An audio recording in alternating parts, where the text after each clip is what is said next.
Hi viewers, எல்லோரும் எப்படி இருக்கீங்க? நான் நல்லா இருக்கேன். கௌசி குக்கிங்லேருந்து உங்கள் கௌசி தான் பேசுகிறேன்.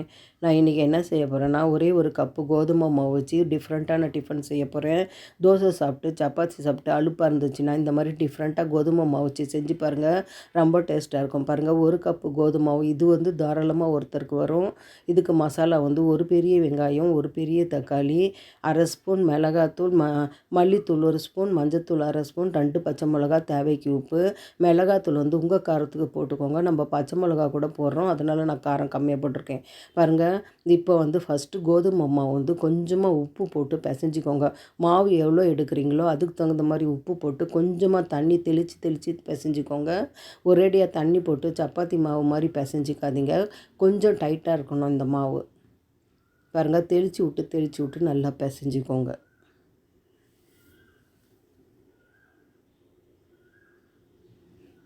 இந்த நான் இப்போ எடுத்துருக்கிற மாவு வந்து ஒருத்தர் வந்து தாராளமாகவே சாப்பிட்லாம். நீங்கள் எத்தனை பேருக்கு செய்கிறீங்களோ அதுக்கு தகுந்த மாதிரி மசாலாவும் மாவும் கூட்டிக்கோங்க.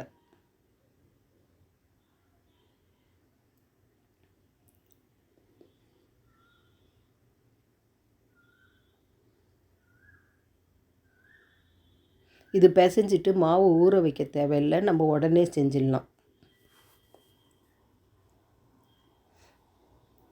மாவு பிசைறதுல ஒரு டிப்ஸு, கொஞ்சமாக கை மேலே தண்ணி போட்டு பிசைங்க பாருங்கள். கையில் வந்து கொஞ்சம் மாவு கூட ஒட்டாது. நான் பிசைஞ்சிட்டு லாஸ்ட்டாக உங்களுக்கு காமிக்கிறேன் பாருங்கள் கை.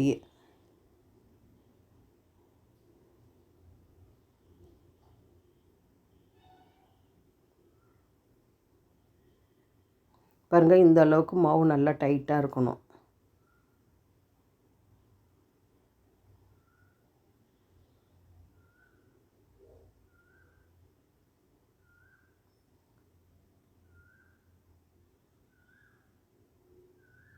இதை வந்து நம்ம வந்து ஊற வைக்க தேவையில்லை, அப்படியே டைரெக்டாகவே செய்யலாம். பாருங்கள், மாவு பாருங்கள் எப்படி இருக்குது.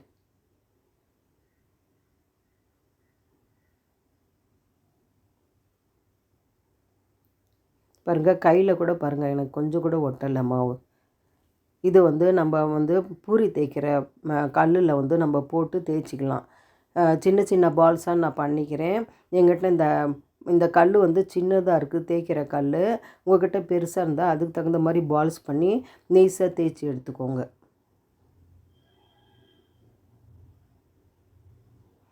பாருங்கள், இந்த அளவுக்கு நான் பால்ஸ் கட் பண்ணிக்கிறேன்.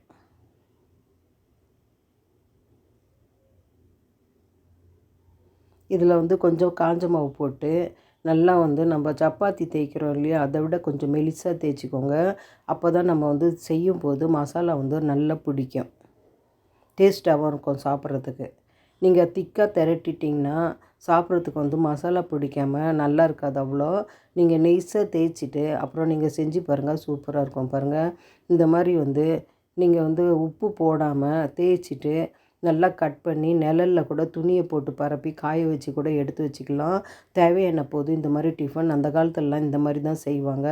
தேவையானது போது இனிப்போ காரமோ எது வேணாலுமே செய்யலாம் இதில். நான் இப்போ வந்து இன்றைக்கி ஃப்ரெஷ்ஷாக பண்ணி தான் பண்ண போகிறேன். பாருங்கள், இவ்வளோ நெலிசாக தேய்ச்சிட்டேன். இதை வந்து க்யூப்ஸாக ஸ்கொயராக நம்ம கட் பண்ணிக்கலாம். உங்கள் இஷ்டத்துக்கு நீங்கள் எப்படி வேணாலும் கட் பண்ணிக்கோங்க. பாருங்கள், இந்த மாதிரி வந்து தேய்ச்சிட்டு மெலிசாக கட் பண்ணிக்கோங்க.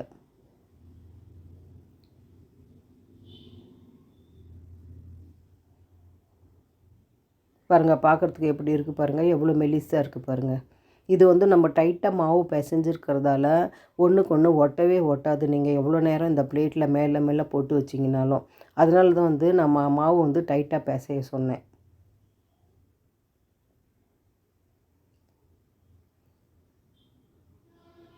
பாருங்கள், இதே மாதிரி எல்லா பால்ஸும் மாவு போட்டு நல்லா திரட்டி கட் பண்ணி எடுத்துக்கலாம். பாருங்கள், நான் எல்லாமே கட் பண்ணி எடுத்துக்கிட்டேன். பாருங்கள், பார்க்குறதுக்கு எப்படி இருக்குது. இப்போ செய்யறத பார்க்கலாம். நம்ம ஒரு கப்பு மாவு தான் எடுத்துருக்கோம். பாருங்கள் எவ்வளோ வந்திருக்கு.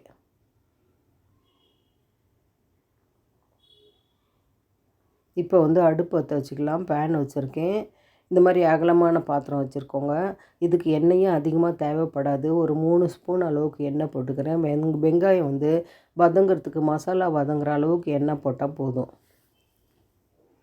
இதில் வந்து நீங்கள் நான்வெஜ் சிக்கன் மட்டன் யூஸ் பண்ணி கூட செய்யலாம். நான் இன்றைக்கி வெஜ்ஜாக தான் செய்கிறேன். நீங்கள் அப்படி கூட செய்யலாம். மட்டன் வேக வச்சு போட்டு கூட நீங்கள் மிக்ஸ் பண்ணி செய்யலாம். இல்லை சிக்கன் கூட நீங்கள் போடலாம் இந்த மாதிரி இதில். பாருங்கள் நல்லா வதக்கிக்கிறேன். வெங்காயமும் பச்சை மிளகா போட்டிருக்கேன். பச்சை மிளகா வந்து நான் 2 பச்சை மிளகா போட்டிருக்கேன். உங்களுக்கு இன்னும் அதிகமாக காரம் வேணுனாலும் போட்டுக்கோங்க. பாருங்கள் இந்த அளவுக்கு கோல்டன் ப்ரௌனாக வதக்கிட்டேன். இப்போ வந்து தக்காளி போட்டுக்கலாம். நான் கொஞ்சமாகவும் எடுத்துருக்கிறதால ஒரு வெங்காயம் ஒரு தக்காளி எடுத்திருக்கேன். நீங்கள் அதிகமாக எடுத்திங்கன்னா அதுக்கு தகுந்த மாதிரி எக்ஸஸ் பண்ணிக்கோங்க. பாருங்கள் தக்காளியும் கொஞ்சம் நல்லா வதங்கட்டும். இஞ்சி பூண்டு பேஸ்ட்டு நான் சொல்லியிருந்தேன் இல்லையா, 1½ ஸ்பூன் அளவுக்கு இஞ்சி பூண்டு பேஸ்ட்டு. பாருங்கள் நல்லா கலந்து விட்டுக்கோங்க. இஞ்சி பூண்டு பேஸ்ட்டு நல்லா வாசனை வரட்டும். ஃப்ளேம் கொஞ்சம் குறைச்சி வச்சுக்கோங்க. இதில் உப்பு போடலை, நம்ம மாவில் மட்டும்தான் கொஞ்சமாக உப்பு போட்டிருக்கோம். நான் கொஞ்சமாக உப்பு போட்டுக்கிறேன். தனியாத்தூள், மிளகாத்தூள், மஞ்சத்தூள். மிளகாத்தூளும் அதே மாதிரி உங்கள் காரத்துக்கு நீங்கள் போட்டுக்கோங்க. நான் கொஞ்சமாக தான் போட்டிருப்பேன். நல்லா கலந்து விட்டுக்கோங்க. தக்காளியில் கொஞ்சமாக தண்ணி விடும். பாருங்கள் கரம் மசாலா வந்து ஒரு சின்ன ஸ்பூனில் 1 ஸ்பூன் போட்டுக்கிறேன். பாருங்கள் மசாலா அடி பிடிக்காமல் இருக்கிறதுக்கு கொஞ்சமாக தண்ணி போட்டுக்கிறேன். நல்லா தண்ணி கொதித்து அந்த மசாலா வந்து கொஞ்சம் திக்காக வரட்டும். நம்ம இந்த சுத்திரியான்னு சொல்லுவோம் நாங்கள்.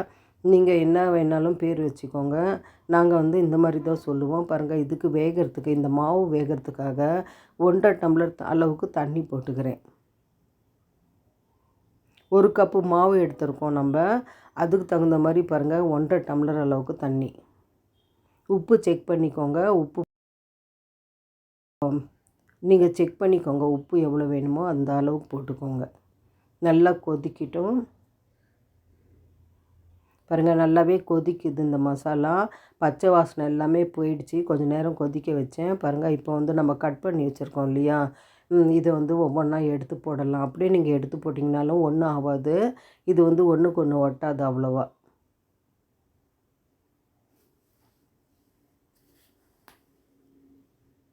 நீங்கள் இதே வந்து காய வச்சுட்டு அப்புறம் நீங்கள் செஞ்சிங்கன்னா தண்ணி கொஞ்சம் வேகிறதுக்கு அதிகமாக போடுங்க. நான் பச்சை மாவே போடுறதால தண்ணி வந்து 1½ டம்ளர் போட்டிருக்கேன்.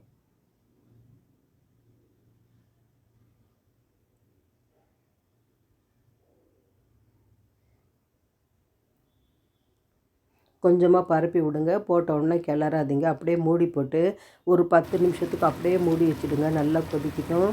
பாருங்கள் உங்கள்கிட்ட கொத்தமல்லி இருந்தால் கொஞ்சம் கொத்தமல்லி போட்டுக்கோங்க. புதினா வேணாலும் நீங்கள் போட்டுக்கலாம். என்கிட்ட கொஞ்சமாக தான் இருந்தது கொத்தமல்லி. பாருங்கள் தண்ணி பாருங்கள் நல்லா சுண்டி ட்ரை ஆகிட்டு வந்துடுச்சு. இன்னும் கொஞ்சம் ட்ரை ஆகட்டும். இந்த டிஃபன் வந்து கொஞ்ச நேரத்துலேயே நம்ம செஞ்சிடலாம். ரொம்ப ரொம்ப டேஸ்ட்டான டிஃபன் இது.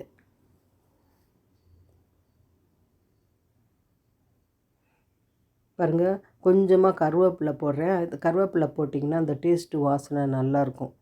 சும்மா 2 இலை பிச்சு போட்டிருக்கேன். பாருங்கள் நல்லாவே கலந்து விட்ருக்கோங்க. இன்னும் கொஞ்சமாக தண்ணி இருக்குது. கொஞ்சமாக தண்ணி இருக்கும்போது ஆஃப் பண்ணிட்டோன்னா அது ஆறின வாட்டி நல்லாவே கெட்டியாகிடும். பாருங்கள் இந்த அளவுக்கு.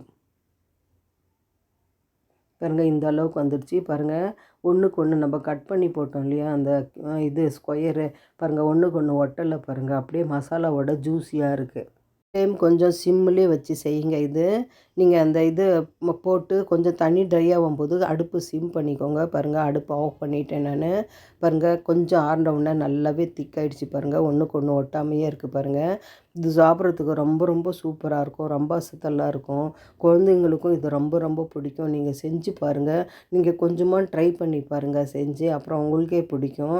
இதை ஸ்வீட்டாகவும் செய்யலாம், காரமாகவும் செய்யலாம். நான் இன்றைக்கி காரம் செஞ்சுருக்கேன். இந்த ஸ்வீட்டும் நான் உங்களுக்கு ஒரு நாளைக்கு செஞ்சு காமிக்கிறேன். பாருங்கள் நான் பிளேட்டில் போடுறேன். பாருங்கள் இந்த டிஃபன் வந்து ரொம்ப ரொம்ப டேஸ்ட்டான டிஃபன்னு. என் சமையல் உங்களுக்கு பிடிச்சிருந்துன்னா கௌசி குக்கிங் சேனலுக்கு லைக் பண்ணுங்கள், கமெண்ட் பண்ணுங்கள், ஷேர் பண்ணுங்கள். சப்ஸ்கிரைப் பண்ண மறந்துடாதீங்க. அடுத்த சமையலில் பார்க்கலாம். Okay bye.